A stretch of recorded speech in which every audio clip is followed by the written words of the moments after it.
Saludos, estimados jóvenes. En este video vamos a hacer un repaso de lo que se vio el pasado martes 14 de septiembre en el laboratorio respecto de la determinación del coeficiente de viscosidad por el método de Stokes. En esta oportunidad voy a aprovechar para ampliar un poquito lo expuesto. Vamos a desarrollar la deducción de la ecuación del movimiento de la esferita dentro del fluido viscoso. Para completar el estudio de la dinámica de las partículas en medios viscosos, y de esa manera tengan material para responder distintos puntos de la guía que no se habían contemplado. Antes de empezar, quiero agradecer explícitamente al profesor Alexander Santucho Cainzo, quien me ofreció una presentación, las diapositivas de una presentación que él tenía previamente elaboradas, y que me sirvieron de base para desarrollar esta clase.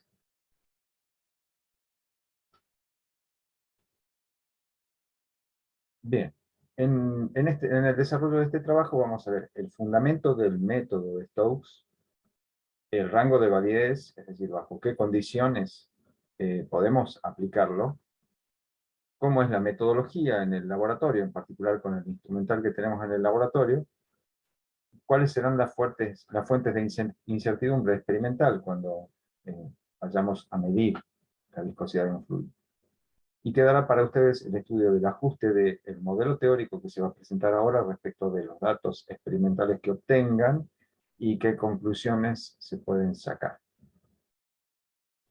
Bien, el matemático y físico inglés George Stokes, junto con otro físico y matemático francés de apellido Navier, fueron los responsables del desarrollo de una de las teorías más amplias en la mecánica clásica sobre el movimiento de fluidos. A él se le debe justamente una ley que nos dice qué valor tiene el módulo de la fuerza viscosa que actúa sobre un cuerpo esférico que se mueve a través de un fluido en régimen laminar y a bajas velocidades. Bueno, esa ecuación se conoce como la ley de Stokes. Las condiciones para su validez son que los fluidos sean newtonianos, es decir, que el coeficiente de viscosidad sea constante, que los fluidos sean muy viscosos, altas viscosidades, y para este caso particular deben ser además transparentes a la luz visible, porque el método incluye el seguimiento del movimiento de una esferita a través del fluido. Por supuesto, el régimen debe ser laminar, es decir, el movimiento del cuerpo esférico a través del fluido debe ser tal que las líneas de corriente que se ve cuando uno se pone en el sistema de referencia de la esferita, las líneas de corriente con las que el fluido aparentemente se mueve alrededor de la esferita deben apartarse suavemente y luego volver a cerrarse por detrás del cuerpo sin producir turbulencia. El cuerpo tiene un diámetro D, es una esferita de diámetro D, tiene una densidad de acuerdo al material del que se trate. El medio se caracteriza por un coeficiente de viscosidad eta, y la velocidad tiene que ser lenta. Ya veremos cómo cuantificar de qué orden puede ser la velocidad. Si se cumplen estas condiciones, entonces la fuerza viscosa F sub B, que siempre se opone al movimiento de la esferita dentro del fluido, tiene un módulo que está dado por esta ecuación. Es 3 veces pi por el coeficiente de viscosidad eta del fluido, por el diámetro de la esferita y por la velocidad. Esta ecuación es la que se conoce como ecuación de Stokes o ley de Stokes. Vamos a presentar un método fundamentado en esta relación para poder medir coeficientes de viscosidad. Supongamos que tenemos un recipiente como este tubo que contiene el fluido.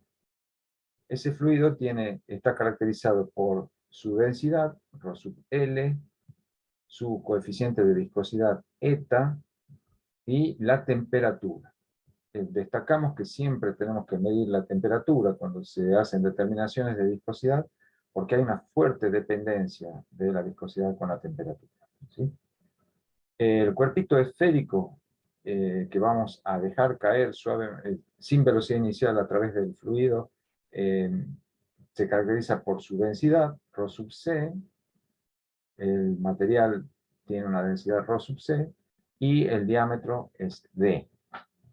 Como dijimos, el movimiento va a empezar con velocidad inicial 0 en el instante t igual a 0. Las dimensiones del tubo consideraremos una altura h, que debe ser suficiente para que se cumpla una cierta condición, como veremos, y un diámetro phi que debe ser muy grande.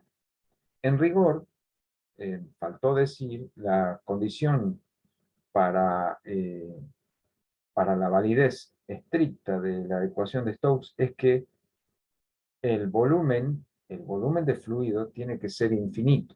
Es decir, para la esferita que cae no hay efectos de paredes cercanas ni de fondo. Las paredes están a distancia infinita, el fondo del recipiente está a distancia infinita, pero por supuesto en el laboratorio esas condiciones no son posibles de cumplir. Entonces desde ya anticipamos que vamos a proponer estas ecuaciones para un tubo de una cierta altura h y un diámetro phi, a los que impondremos en principio la condición de que sean suficientemente grandes para producir la menor perturbación posible y que podamos considerar válida la ecuación de Stokes. Bien, consideremos el instante inicial en que supongamos que hemos sostenido la bolillita, la esferita, el cuerpito esférico, con un par de pinzas, justo por debajo de la membrana de la superficie libre, la membrana de tensión superficial. Esto para evitar cualquier efecto que esta membrana pueda introducir en la dinámica de la bolillita, ¿sí? Entonces, para asegurarnos de que no haya fuerzas debidas a tensión superficial ni nada, ni nada por el estilo, vamos a sostener la esferita un poquitito por debajo de la superficie límite y en el instante inicial, en t igual a 0, liberamos la esferita. En ese mismo instante, si hacemos un diagrama de cuerpo libre de la esferita, vemos que sobre ella está actuando su peso y el empuje, debido a que está inmersa en un fluido, ¿sí? Aún no aparece la fuerza viscosa, porque en este preciso instante, aunque existe aceleración, todavía no hay movimiento. Es decir, la diferencia entre el peso vertical hacia abajo y el empuje tiene que ser menor si hemos tomado la precaución de tomar una esferita de densidad mucho mayor que la densidad del fluido. La diferencia entre ambas fuerzas tiene que ser igual a masa por aceleración, por segunda ley de Newton. La manifestación de la aceleración todavía no se ve. O sea, está la tendencia a que comience un movimiento acelerado, pero todavía no hay velocidad. Entonces, no hay fuerza viscosa. En un instante siguiente, en una posición 2, como la que se indica aquí, con la esferita ahora dibujada en rojo, pero es la misma, ¿sí? Si hacemos el diagrama de cuerpo libre, ya tiene que aparecer un valor de fuerza viscosa, también vertical hacia arriba. Dijimos que la fuerza viscosa siempre se opone al movimiento, y como la velocidad todavía es pequeña, recién está comenzando el movimiento, el módulo de la fuerza viscosa también será pequeño. Entonces, la suma de fuerzas en la dirección vertical va a ser el peso menos la suma del empuje más la fuerza viscosa. Y eso, por segunda ley de Newton, tiene que ser igual a masa por aceleración. Es decir, el cuerpo seguirá acelerando y seguirá ganando velocidad. Con lo cual, la fuerza viscosa va a ir aumentando el módulo. Entonces, esto va a pasar. Como la fuerza viscosa es proporcional a la velocidad, la aceleración no puede ser constante y la velocidad va a ir en aumento. En algún punto, como este punto 3, de la trayectoria de la esferita vertical a lo largo del fluido, el módulo de la fuerza viscosa se hará lo suficientemente grande para que la suma de la fuerza viscosa más el empuje igualen al peso. En esas condiciones, la suma de las fuerzas en dirección vertical ya se hace igual a cero. Y a partir de ese momento la esferita continúa moviéndose a lo largo del tubo con movimiento rectilíneo uniforme. Decimos que aquí en esta posición 3 se alcanzó la condición de régimen o en la condición límite o la condición crítica. A partir de este momento, el cuerpo se mueve con una velocidad que se llama velocidad de régimen, velocidad límite o velocidad crítica. Entonces, el tubo va a quedar dividido en dos tramos. En el tramo inicial, el movimiento de la esferita será variado. Ahora, ¿puede ser uniformemente variado? Bueno, habíamos dicho que no, porque la fuerza que actúa, la fuerza variable que actúa en este caso es proporcional a la velocidad. Las otras dos fuerzas, peso y empuje, son siempre constantes, pero la fuerza viscosa es proporcional a la velocidad. Entonces, la fuerza neta será variable y por lo tanto no puede ser un movimiento rectilíneo uniformemente variable. Será simplemente un movimiento rectilíneo variado. Cuando se alcanza el punto donde la suma de fuerzas se hace igual a cero, se tiene entonces el resto de la trayectoria en movimiento rectilíneo uniforme, el segundo tramo del tubo. Nos preguntamos cómo será la variación de la velocidad a medida que el cuerpo cae dentro del tubo. Es decir, cómo será una representación gráfica del módulo de la velocidad en función del tiempo, razonando a partir de los diagramas del cuerpo libre y las sumas de fuerzas que hemos visto hasta ahora. Lo que se ha deducido en conjunto en la clase fue lo siguiente. El cuerpo comienza acelerando y con una aceleración que al principio es importante, porque el peso menos el empuje da una fuerza neta vertical hacia abajo significativa. Si consideramos, por ejemplo, que la esferita es de algún metal pesado, como el hierro o el plomo, entonces la fuerza peso será superior al empuje, entonces tendremos una aceleración importante. Pero a medida que la fuerza viscosa va aumentando, la fuerza neta vertical hacia abajo va disminuyendo. Por lo tanto, la aceleración comienza con un valor significativo, pero luego debe ir disminuyendo. Si lo que queremos es deducir o inferir cómo se va a comportar la velocidad, pensamos que la aceleración será la pendiente de la recta tangente a la curva de velocidad en cualquier instante. Y esa pendiente debe ir disminuyendo a medida que transcurre el tiempo. Por lo tanto, se concluyó que el perfil de velocidad con el tiempo debe tener la forma de una curva que tiene una concavidad hacia abajo en el tramo inicial y luego alcanza un valor asintótico que es igual a la velocidad límite o velocidad de régimen. A esta conclusión hemos llegado todos analizando cómo son las fuerzas que actúan sobre el cuerpito esférico, cómo debe ser la aceleración, y entonces quedamos de acuerdo que así debería ser el comportamiento del módulo de la velocidad en función del tiempo. Bien, ahora vamos a deducir el método, es decir, vamos a dar el fundamento del método para medir viscosidades en fluidos que cumplen con las condiciones que ya dijimos, una viscosidad alta, que sean transparentes, y las condiciones deben ser que la bolillita se mueva con régimen laminar. Las ecuaciones de las que nos vamos a valer son la ecuación de Stokes, que nos da el módulo de la fuerza viscosa. Aquí no es necesario que vaya el subíndice, acá puede ser la velocidad en cualquier momento. Ya en algún momento va a ser útil aplicarlo cuando la velocidad alcance su valor límite, pero en principio aquí puede ser la velocidad, no tiene que ser la velocidad límite. Bien, también utilizaremos la ecuación que vimos, perdón, no, sí, en el método necesitamos que sea la velocidad límite. Estamos por deducir el método para medir la viscosidad. Así que sí, aquí este método se aplica justamente en el tramo de movimiento rectilíneo uniforme, donde la velocidad es justamente la velocidad límite. Es constante y es igual a la velocidad límite. Así que no está nada mal esta cosa. Está bien.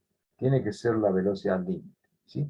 Y las condiciones en que vale esta ecuación con la velocidad límite es cuando la suma de fuerzas es igual a cero.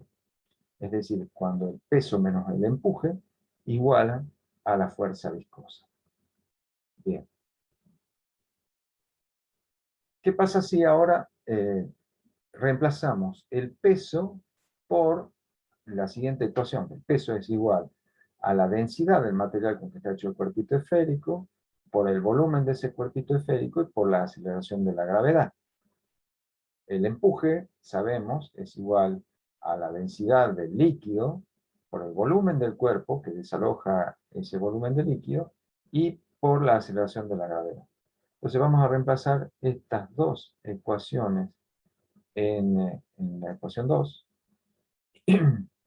y también vamos a poner ya la fuerza viscosa como la que nos da la ley de Stokes y tenemos esta ecuación.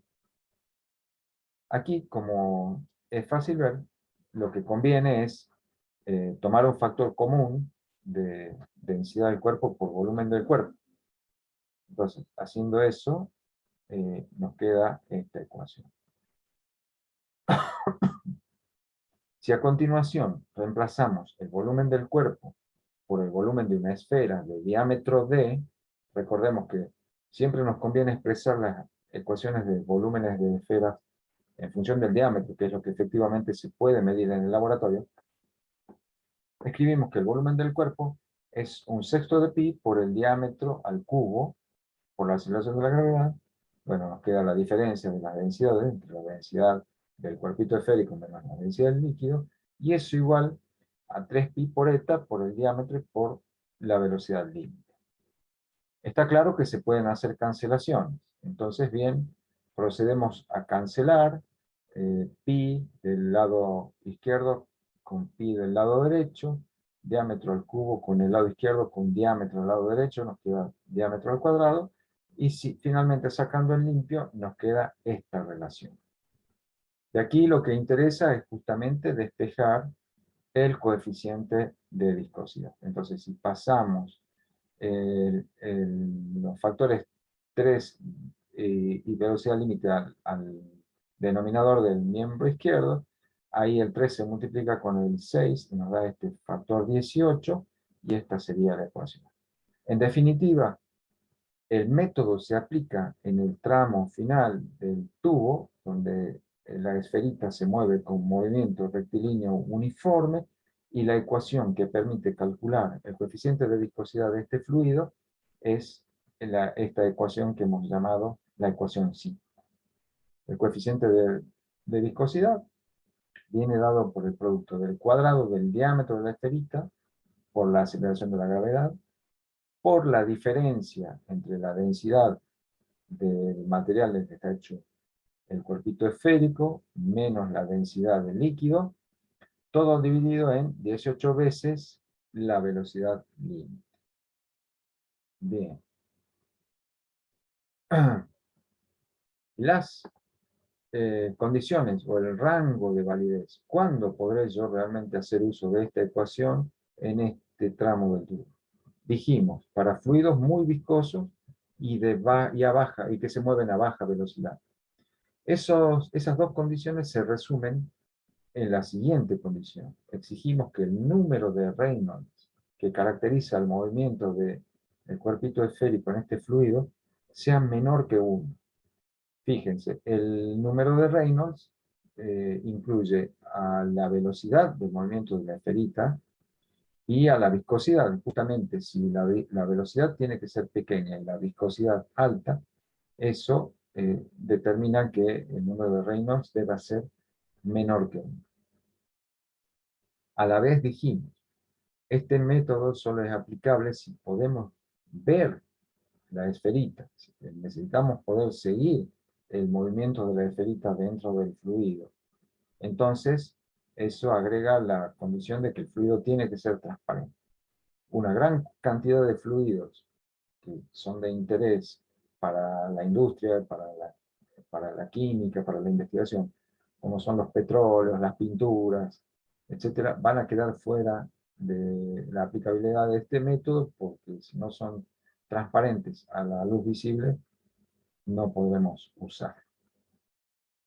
Bien, y la otra condición, habíamos dicho, era que en la condición ideal, obviamente, las paredes del tubo deben estar a distancias infinitas, es decir, debemos tener un volumen infinito de fluido, no debe haber influencia ni de paredes ni de fondo. Bueno, en un tubo real como el que podremos usar en el laboratorio, vamos a traducir esa condición a exigir que el diámetro de la bolillita sea mucho menor que el diámetro del tubo en el cual realizamos el experimento. Antes de pasar a estudiar la deducción de la ecuación del movimiento, nos planteamos qué pasaría si el movimiento comenzara con una velocidad distinta de cero. Siempre es bueno pensar que si hemos planteado un problema en dadas condiciones, ¿qué pasaría si alguna de esas condiciones no se cumpliera? Entonces, ¿qué pasaría, por ejemplo, si en este caso la bolillita cayera desde una cierta altura sobre la superficie libre del fluido, de manera que comienza el movimiento con alguna velocidad inicial distinta de cero? Bueno, lo que dijimos es que se adelantarían las cosas, es decir, en el instante inicial, ya en la situación 1, inmediatamente por debajo de la peliculita de tensión superficial, existirían la fuerza peso, el empuje, y ya existiría un valor finito de fuerza viscosa, porque ya el cuerpo tiene una velocidad no nula, entonces la fuerza de Stokes tiene algún cierto valor. Entonces, eso adelantaría un poco los tiempos. Quiere decir que en un trayecto quizá un poco más reducido, se completaría el movimiento rectilíneo variado y se alcanzaría antes, es decir, a una profundidad un poquito menor, la situación donde la suma de fuerzas se haga cero y se alcance la velocidad límite. Entonces, sería un caso similar al anterior. El movimiento rectilíneo variado terminaría un poco antes y el movimiento rectilíneo uniforme ocuparía una porción mayor del tubo. Nos volvemos a preguntar, y entonces, en este caso, ¿cómo sería, ahora que hay una fuerza viscosa que ya comienza en el instante inicial, cómo sería la curva de velocidad en función del tiempo? Bien, todos dijimos que lo que va a pasar ahora es que la velocidad y la aceleración van a tener sentidos opuestos, contrario a lo que pasaba cuando el movimiento de la esferita comenzaba con velocidad inicial cero. Allí velocidad y aceleración tenían la misma dirección y sentido. Aquí velocidad y aceleración van en sentidos opuestos. Es decir, que la velocidad inicial tendrá un valor, y significa tendrá su valor inicial, digamos, que comienza, pero como la aceleración ahora es opuesta, la velocidad debe ir disminuyendo. También la aceleración debe ir disminuyendo. Es decir, ambas magnitudes deben ir disminuyendo en función del tiempo.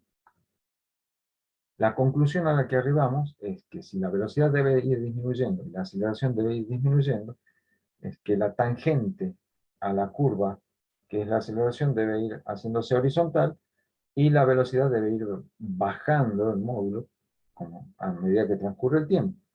Y concluimos que esta sería la forma en que debería variar el módulo de la velocidad como función del tiempo. Surgieron preguntas. ¿Qué pasaría si, por ejemplo, en el caso anterior de comenzar con un movimiento eh, es decir, perdón, ¿qué pasaría si se comenzara? Aquí estamos proponiendo una velocidad inicial mayor que la velocidad límite. Y esto nos está dando esta tendencia. Ahora, se preguntó en clase, ¿qué pasaría si el movimiento comenzara con una velocidad inicial no nula, pero menor que la velocidad límite? Dijimos que, bueno, entonces ese movimiento comenzaría con algún valor de velocidad por aquí, en algún punto entre 0 y el valor de velocidad límite, y de allí comenzaría en la curva similar a la que vimos en el caso anterior, una curva cóncava hacia abajo que tiende asintóticamente hacia el valor límite. Igualmente aquí, si el módulo de la velocidad inicial con que comienza el movimiento no es tan grande, las curvas comenzarán en algún valor intermedio por acá y luego hará también una curva cóncava hacia arriba y tendrá su asíntota en la velocidad límite. O sea que en todos los casos tendremos curvas que si comienzan con módulo menor que la velocidad límite serán cóncavas hacia abajo. Y si comienzan con módulos mayores que la velocidad límite, comenzarán con curvas cóncavas hacia arriba.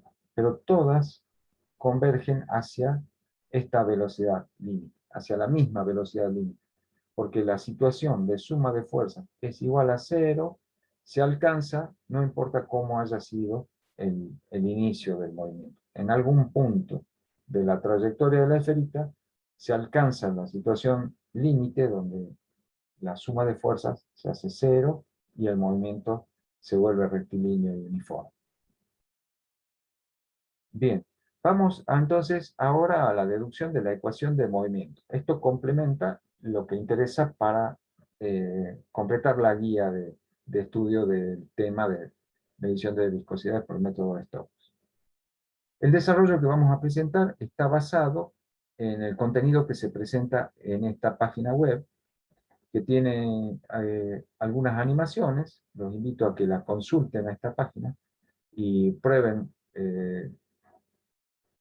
jugar con las simulaciones, modificando los parámetros del movimiento de la esferita dentro de un fluido, y van a ver cómo evoluciona la velocidad en función del tiempo. Bueno, vamos a partir, para la deducción de esta ecuación, vamos a partir de una situación donde la esferita se está moviendo dentro del fluido, pero aún no se alcanzó la situación límite. Es decir, hay una suma de fuerzas distinta de cero, y entonces tenemos, por segunda ley de Newton, que el peso vertical hacia abajo menos la suma de empuje y fuerza viscosa verticales hacia arriba tiene que ser igual a la masa por la aceleración. Esta es nuestra ecuación que llamaremos la ecuación 6. Teniendo en cuenta que la última, la que hemos usado para proponer el método, se llamaba ecuación 5. Bueno, aquí vamos a hacer los siguientes reemplazos. Vamos a poner, como siempre, que el peso es la densidad del cuerpito esférico por su volumen, por la aceleración de la gravedad. El empuje es la densidad del líquido por el volumen del cuerpo esférico por la aceleración de la gravedad. Y la fuerza viscosa, ahora sí, es la dada por la ley de Stokes, pero no en el caso límite. Ahora es una velocidad cualquiera entre el momento en que empieza a ser significativa hasta un poco antes de alcanzar su valor límite. Bueno, sustituimos estas tres ecuaciones, 7, 8 y 9, en las 6, y nos queda esta ecuación. Bien, aquí agruparemos, de nuevo vamos a reemplazar el volumen del cuerpo esférico por un sexto de pi por el diámetro al cubo. Aquí reemplazaremos la masa por densidad del cuerpo por volumen del cuerpo. Entonces, tenemos una expresión donde también podemos hacer cancelaciones y podemos reordenar. Lo que hacemos es, multiplicamos todos por 6 para eliminar los factores un sexto. Eso hace que aquí, por ejemplo, aparezca el factor 18. Cancelamos los factores pi que aparecen en los tres términos en los dos de la izquierda, en el término de la derecha. Entonces se cancela pi. Podemos cancelar la potencia 3 del diámetro con este diámetro, que está la primera potencia, nos quedará diámetro al cuadrado. Y finalmente, agruparemos, del caso anterior a este, agruparemos, y tenemos lo que vamos a llamar la ecuación 10. Aquí vemos que al haber pasado rho del cuerpo por diámetro al cuadrado al primer miembro, en este factor, al dividir por la densidad del cuerpo, quedó de esta manera, ¿sí? El diámetro al cuadrado con diámetro al cuadrado se cancelaron, entonces nos queda la aceleración de la gravedad por 1 menos el cociente de densidad del líquido menos densidad del cuerpo, que obviamente es menor que 1, ¿sí? Y este otro término nos queda 18 veces el coeficiente de viscosidad sobre el rho del cuerpo por diámetro al cuadrado por la velocidad v. Fíjense lo notable, tenemos una ecuación en donde aparecen la velocidad y la aceleración, ¿sí? Entonces, lo que vamos a hacer ahora es agrupar estos factores, vamos a llamarle G' al producto de la aceleración de la gravedad por este factor, 1 menos rho del líquido sobre rho del cuerpo, y le vamos a llamar K mayúscula a la constante que resulta de 18 veces coeficiente de viscosidad sobre la densidad del cuerpito esférico por el diámetro al cuadrado. Y vamos a escribir, en vez de escribir la aceleración, la pondremos como la derivada de la velocidad respecto del tiempo. Si sustituimos esto en la ecuación 10, nos queda esta sencilla ecuación, sencilla no, compacta, ¿sí? O sea, se puede ver fácilmente que es una ecuación diferencial, porque está la variable velocidad y su derivada primera. Podríamos pasar a escribir aquí la ecuación de la posición en función del tiempo, pero por ahora nos interesa estudiar esta ecuación de la velocidad. Vamos a resolverla para ver si la ecuación que resulta, velocidad como función del tiempo, coincide con las inferencias que hicimos de cómo debía comportarse la velocidad en función del tiempo cuando la esferita comienza a moverse con velocidad cero o cuando cae con alguna velocidad inicial distinta de cero. Entonces, para nosotros la ecuación de movimiento, perdón, la ecuación 11 será la ecuación de movimiento del cuerpo esférico dentro del fluido. Ahora vamos a proponer un método para resolver esta ecuación diferencial. Lo que vamos a hacer es agrupar lo que se llama separar variables. Es decir, vamos a agrupar en un miembro lo que depende de la variable t y vamos a agrupar en otro miembro lo que depende de la variable b. Bueno, lo único que hay acá dependiente de la variable t es el diferencial de t. Si lo pasamos al primer miembro nos quedará esto, diferencial de t igual. Y si pasamos esta diferencia al denominador del segundo miembro, nos quedaría entonces una separación de variables. El miembro izquierdo depende solamente del tiempo, el miembro derecho depende solamente de la velocidad, porque tanto G' como K son constantes, de acuerdo a cómo están definidas. Entonces, esta es la ecuación diferencial. Es la misma que la 11, solamente que reagrupada, y ahora vamos a proponer una solución. Decimos, bueno, ya que el primer miembro solo depende de una variable y el segundo miembro depende de otra, lo que se puede hacer es integrar en ambos miembros respecto de sus variables. Es decir, integramos el primer miembro desde 0 hasta algún valor t respecto del tiempo, e integramos el segundo miembro desde 0 hasta algún valor b respecto de la velocidad. Y estamos siempre suponiendo que en el instante inicial t igual a 0, la velocidad vale 0. Por eso ambas integrales se hacen desde 0 hasta un valor cualquiera. Bueno, fíjense, en la En la bueno, la integral de diferencial de tiempo es inmediata. Aquí hay una pequeña complicación. Vamos a mirarla en detalle. Lo que podemos hacer es pensar que si sustituimos en el denominador, aquí porque tenemos 1 sobre G' menos K por B, todo por diferencial de B, ¿no? Y si en el denominador le llamamos U, una cierta función U de la velocidad, a G' menos K por B, el diferencial de esa función U va a ser menos K por diferencial de B. Porque si diferenciamos esta expresión, G' es una constante, su diferencial es 0. Y la diferencial de menos K por B es menos K diferencial de B. Entonces, si multiplicamos y dividimos aquí por menos K por diferencial de B nos daría diferencial de U. ¿Sí? Y con un factor menos 1 sobre K puesto fuera de la integral, esto se nos convertiría en la integral entre 0 y U de 1 sobre U por diferencial de U. Y esto es una integral inmediata. Entonces ya tenemos dos integrales inmediatas que se resuelven de la siguiente manera. La integral de t entre 0 y t es t menos 0, es decir, es t entre los límites de integración, y la integral de menos 1 sobre k entre 0 y u será el logaritmo neperiano del límite superior menos el logaritmo neperiano del límite inferior. Eh, entonces, si pasamos ahora la constante k al primer miembro, ¿sí? Y esta resta de 0 no modifica nada, nos quedaría entonces esta ecuación. Si ahora, perdón, sí, es importante mantener este 0.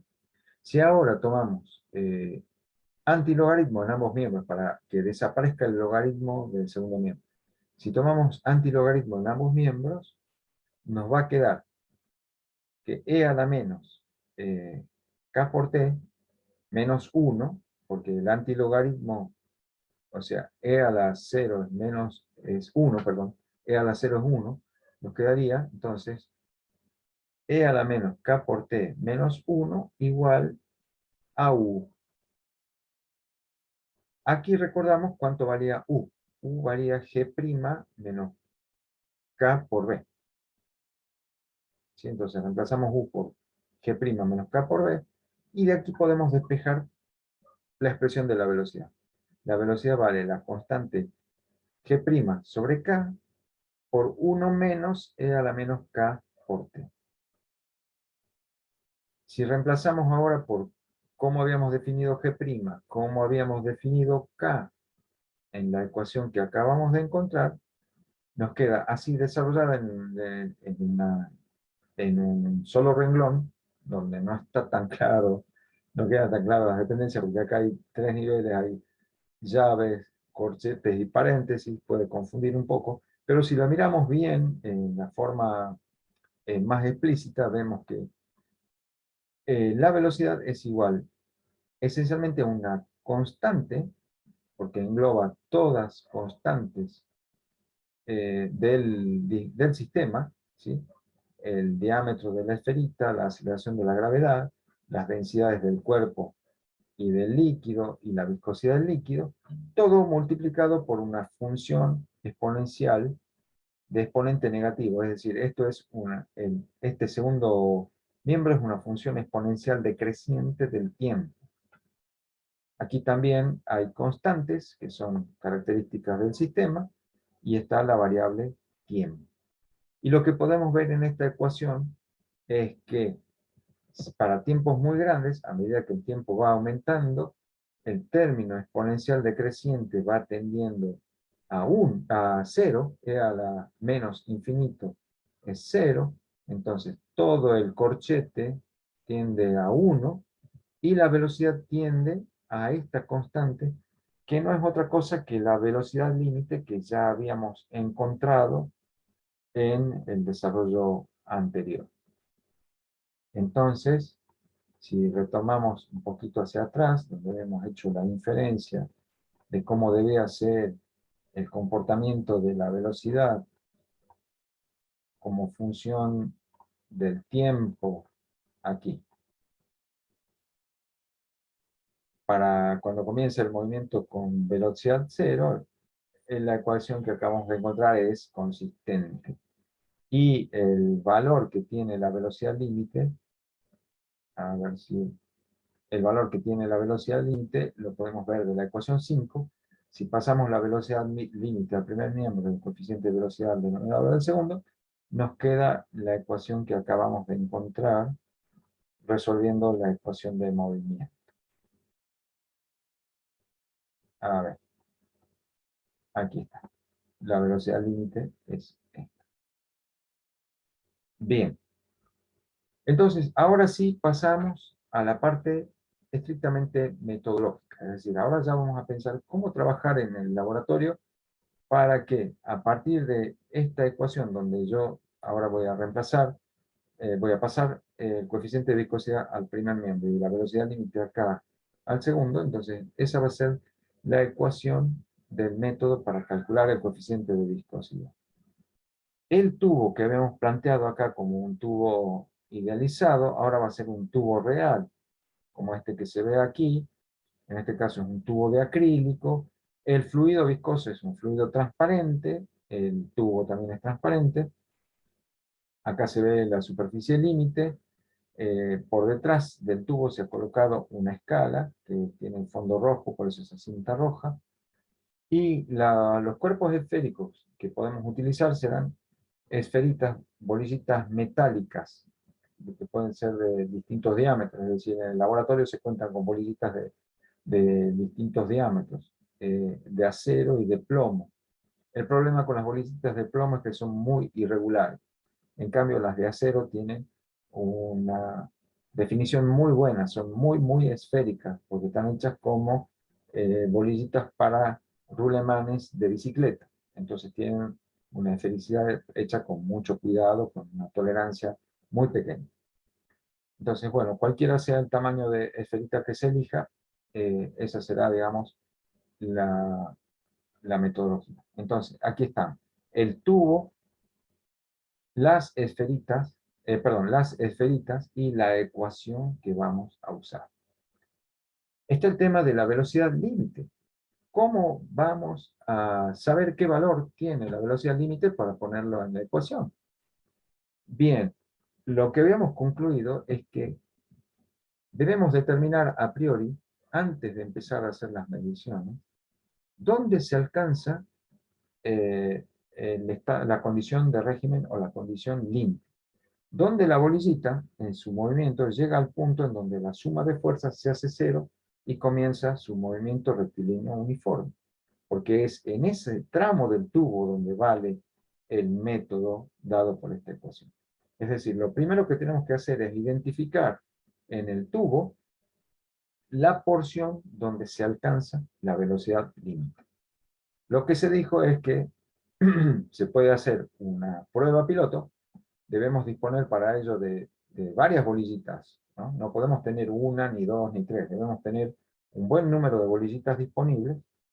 Con una o dos podemos dejarla caer y estudiar el movimiento y ver a partir de qué instante se alcanza la velocidad límite.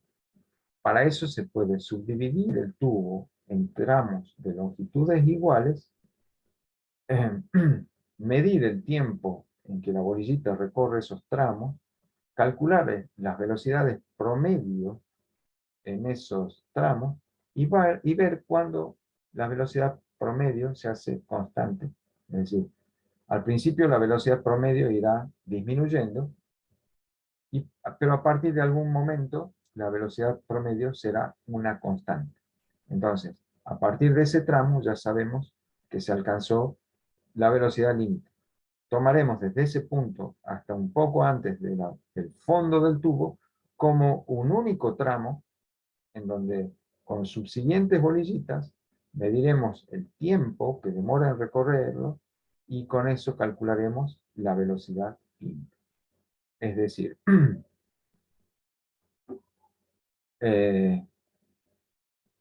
ya vamos a reemplazar aquí la velocidad límite por el cociente entre la distancia x que recorre ya con velocidad constante y el tiempo que demora en recorrer. Para asegurarnos que el cuerpito esférico va a desarrollar todo su movimiento en las condiciones donde es válida esta ecuación, vamos a asegurarnos que el tubo esté correctamente vertical. Para eso podemos usar niveles de burbuja que nos permiten asegurar la verticalidad del tubo, o una plomada que también nos permite controlar la verticalidad del tubo. De esa manera, con las pinzas, colocamos la bolillita justo por debajo de la superficie libre, en el punto central, en el eje del tubo. Al liberarla, la bolillita seguirá su trayectoria siempre en el eje del tubo, alejada de las paredes. Si el tubo no estuviera suficientemente vertical, la bolillita se iría acercando hacia alguna de las paredes, habría efectos no deseados de adherencia debido a fuerzas intermoleculares, de atracción entre la capa límite y la bolillita, y el método quedará invalidado. Por lo tanto, es muy importante que el tubo esté vertical. Para eso nos ayuda el nivel de burbuja o la plomada. Bueno, como sabemos, necesitamos saber la densidad del cuerpo, así que necesariamente tendremos que pesar las bolillitas que elijamos para nuestro experimento. Pero también deberemos medir el diámetro D, tanto porque aparece explícitamente en la ecuación, como porque hace falta conocer la densidad de las bolillitas. Entonces necesitamos la masa del diámetro. Bien, asimismo necesitamos la densidad del líquido, el cual se puede determinar, la cual se puede determinar usando un método de pignómetro o usando un densímetro de flotación. Habrá que ver cuál de estos dos métodos introduce menor error, y eso dependerá de la exigencia de la tolerancia con que se debe determinar el coeficiente de viscosidad. También, para determinar en qué tramos se alcanza la velocidad límite, debemos usar una regla milimetrada, por ejemplo, para subdividir la columna de líquido en tramos iguales, y un cronómetro para tomar el tiempo en que la bolillita demora en recorrer esos tramos. O bien se puede filmar un video y luego del análisis del video estudiar las velocidades promedio en los distintos tramos y ver dónde se alcanza la velocidad límite. Una vez que se alcanza la velocidad límite, ya sabemos, podemos marcar cuál es el tramo de longitud X, en donde haremos las posteriores mediciones, ya dejaremos caer bolillitas, cuyo movimiento no nos interesará en el tramo final, solamente comenzaremos a observarla en el momento en que ingresa al tramo donde ya se alcanza la velocidad límite. Entonces, ese tramo va a medir una cierta longitud X, que mediremos, y el tiempo de recorrer ese tramo X lo podemos hacer cronometrando la caída de sucesivas bolillitas iguales, o bien filmando videos. Bien, la condición, decíamos, de idealidad es que el diámetro del tubo sea infinito, pero como eso no ocurre, puede ser necesario introducir una corrección por el hecho de que el diámetro del tubo no es muy grande, ¿sí? Eso se hace utilizando lo que se llama la corrección de Ladenburg. Se utiliza un factor de corrección empírico. Este señor Ladenburg encontró que la velocidad corregida es igual a la velocidad que se mide en el tubo por el método que dijimos, ¿sí? Pero multiplicada por el factor 1 más 2,4, que es un factor empírico, ¿sí? Por el diámetro de la bolillita sobre el diámetro del tubo, ¿sí? Lo que se puede probar es que este factor 2,4 ya tiene una incerteza relativa del 4%. Pareciera que ya es muy grande, que puede introducir mucho error. Sin embargo, el factor de corrección puede ser realmente importante cuando uno quiere obtener coeficientes de viscosidad con márgenes de error pequeños. Hay que tener en cuenta entonces la posibilidad de tener que hacer corrección. Veamos, ¿cuándo va a ser relevante hacer una corrección usando la ecuación de Ladenburg? Bueno, lo que podemos hacer es un poco de álgebra acá. Apliquemos propiedad distributiva, multipliquemos velocidad media por 1 y multipliquemos velocidad media por 2,4 d sobre phi.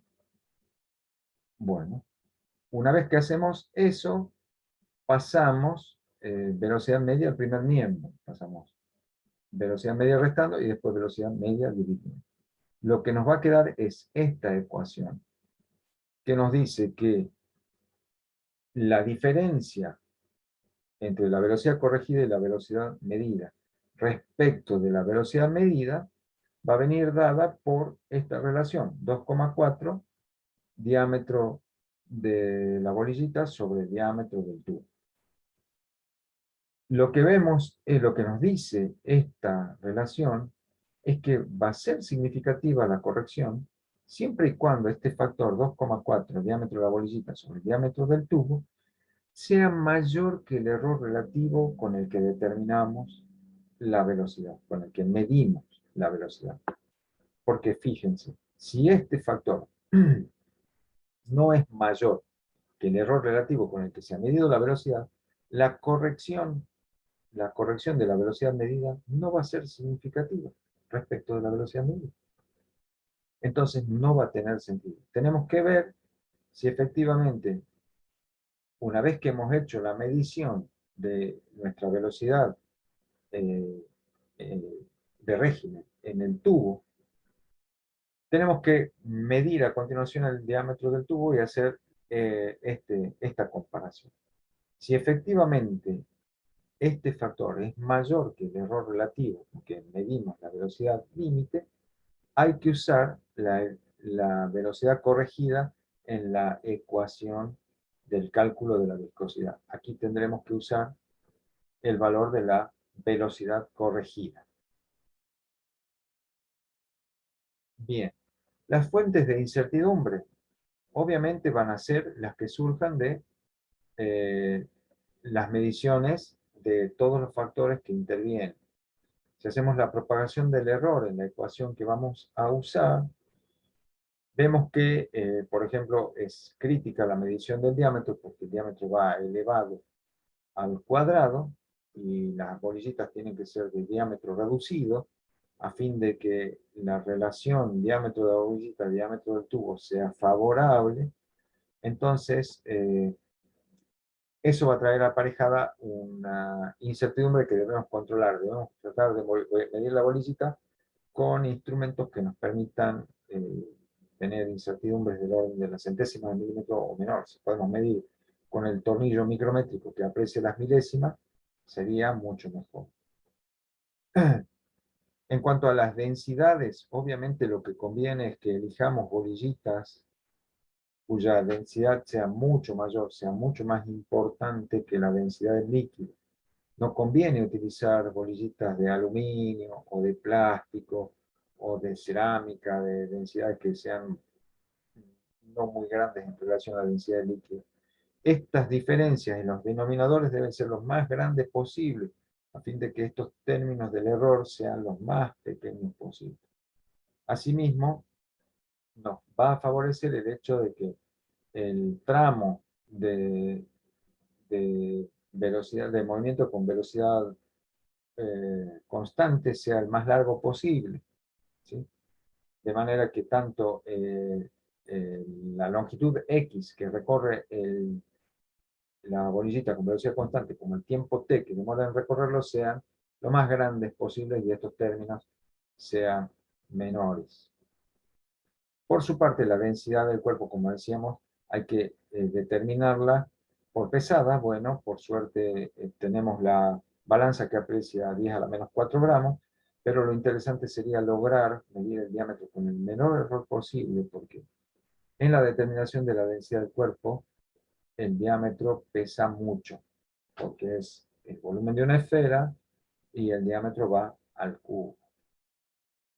Bueno, esas serían entonces las fuentes de incertidumbre que deberíamos controlar. El profesor Santucho Cainzo nos proveyó de algunos valores típicos de experiencias que ya se hicieron. Cuando la temperatura del laboratorio, por consiguiente la temperatura de la glicerina, que es el fluido cuya viscosidad queremos determinar, son de aproximadamente 20 grados centígrados, la densidad de la glicerina es de 1,24 gramos por centímetro cúbico. Las esferitas típicas para este experimento son de acero, que tienen una densidad del orden de 7,8, 7,9, o sea, en redondo, una densidad de 8 gramos por centímetro cúbico, son de diámetros del orden de 0,4 centímetros, 4 o 5 milímetros. ¿Sí? El coeficiente de viscosidad de la glicerina a 20 grados centígrados ronda los 10 gramos sobre centímetro segundo, o los 10 WAS. Entonces, y las velocidades límite características para estos tubos es del orden de 8 centímetros sobre segundo. Cuando se calcula el número de Reynolds con estos números aproximados, se obtiene que efectivamente es menor que 1, es del orden de 0,4. Entonces estamos cumpliendo con la doble condición de tener velocidades suficientemente bajas y una viscosidad que podríamos llamarle alta en comparación con la del agua, por ejemplo. Entonces es claro que para fluidos como la glicerina o cualquier otro fluido transparente cuya viscosidad ande en este orden y que a velocidades del orden de los 8 centímetros por segundo el régimen sea laminar, podremos medir con el método de Stokes. Bueno, respecto a la medición del tiempo, dijimos teníamos dos posibilidades, que eran medir las velocidades promedio en los intervalos, observando la caída del cuerpo y con un cronómetro manual y ir tomando los lapsos de tiempo con que atraviesa cada uno de esos segmentos, luego graficarlos y ver en qué región se alcanza la velocidad límite, o podemos, usando las cámaras de los celulares, si es que tienen una buena definición temporal, si es que sacan 30 cuadros por segundo o más, se pueden filmar videos, cuidando de no cometer un error de paralaje muy grande. Habría que ver qué medidas se pueden tomar para no cometer errores de paralaje muy grandes. Una de esas medidas es acompañar con la cámara el movimiento de la esferita, es decir, mientras la esferita va descendiendo en el tubo, uno la va mirando de frente con la cámara, entonces se ve el paso de las sucesivas marcas que hicimos en el tubo y ahí podemos sacar los tiempos, o bien colocar el tubo a una distancia definida, medir los ángulos y hacer correcciones a posteriori. Una solución que se propuso es, ya que se va a medir una viscosidad de un fluido de muy alta viscosidad como el detergente, como ser el detergente concentrado, no hace falta ni un tubo tan largo, ni, la subdivisión de distancia, porque se ve que muy rápidamente se llega a la velocidad límite y prácticamente toda la altura de las probetitas que contienen ese fluido, que son de no más de 15 centímetros, todo ese trayecto ya ocurre con velocidad constante. Entonces, con una sola toma, a una distancia razonable, se puede tener el movimiento de la esferita con una paralaje reducida. Esas consideraciones se hicieron en el laboratorio con el instrumental a la vista. Bien, aquí por ejemplo tenemos casos de mediciones para sacar la corrección de Ladenburg, para saber, no, perdón, sí, aquí se cometió un error, aquí se debería llamar phi, porque estos son los diámetros del tubo. Le pusimos la D con la que veníamos indicando el diámetro de la bolillita. Pero fíjense el tamaño, 5 centímetros, no son las bolillitas. ¿Sí?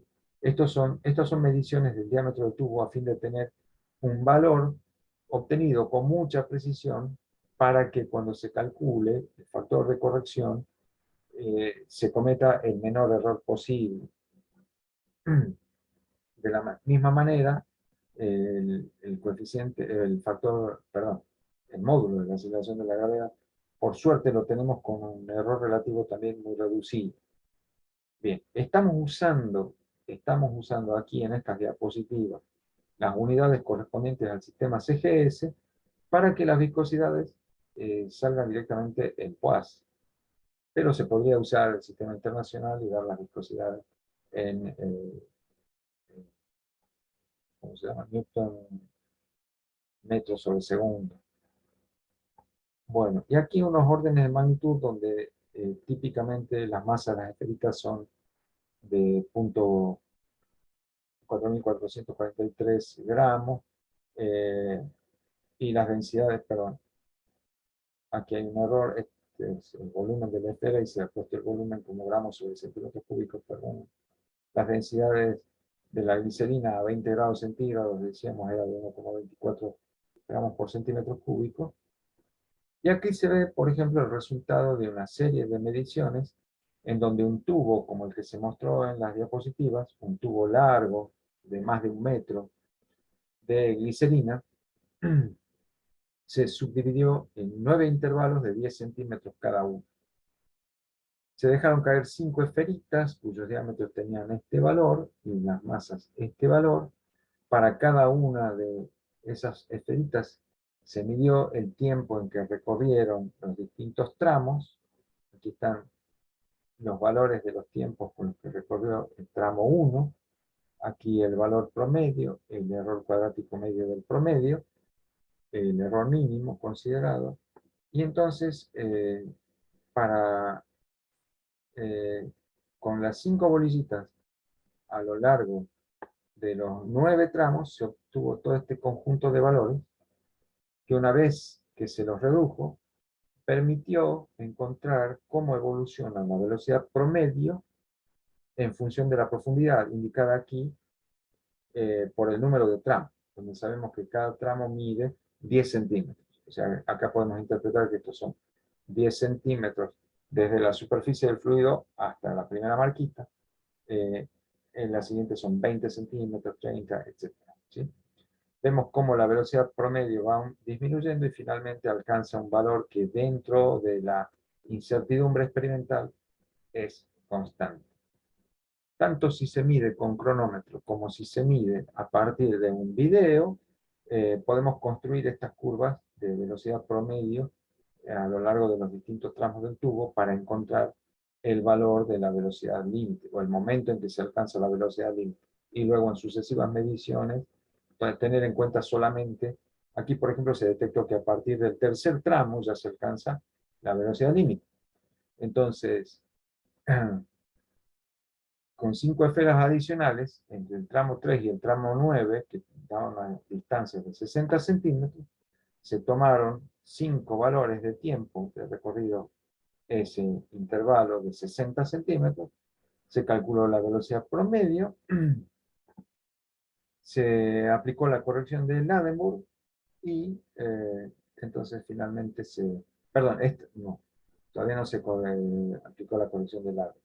Aquí se calcula la incertidumbre de la velocidad, se calculó la incertidumbre absoluta, entonces aquí está el valor acotado de la velocidad promedio. Entonces, con eso se puede ver si es relevante o no aplicar la corrección de Ladenburg. Pero tenemos el diámetro del tubo, el diámetro de la esfera, la velocidad medida, podemos hacer el cálculo. Bien, la bibliografía que se ha consultado tanto para el desarrollo de la propagación de los errores y el análisis de las fuentes de incertidumbre, el libro de la señora de Kuzmani, Errores Experimentales, Cálculo de Errores Experimentales. El tomo 1 y 2 del curso de Física General de Frisch y Timoreva, donde está desarrollada la teoría de la viscosidad y donde se da una interpretación muy interesante del número de Reynolds, que es el que explicó la profesora Ana Clelia, que es la relación entre el trabajo realizado por las fuerzas viscosas y el trabajo realizado por las fuerzas de inercia. Esa relación de trabajos es lo que nos define si es que hay tendencia a que se formen torbellinos o no.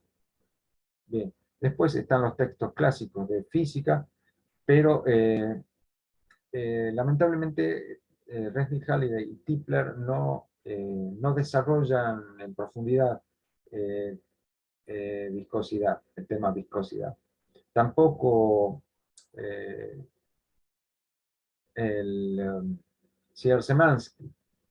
El único libro donde se menciona, el único libro de física general universitaria donde se menciona el significado físico de la viscosidad y la ecuación de Hagen-Poiseuille es el de Giancoli, que no sé si hay copia del Giancoli en el laboratorio, pero si fuera necesario, se los puedo hacer llegar. Y en donde sí está tratado los métodos para medir coeficientes de viscosidad es en el viejo librito de Fernández y Galoni de trabajos prácticos de física. Todos estos libros se pueden consultar. Bueno, muchas gracias por la paciencia. Espero que este video les resulte útil. Terminamos nuestra exposición.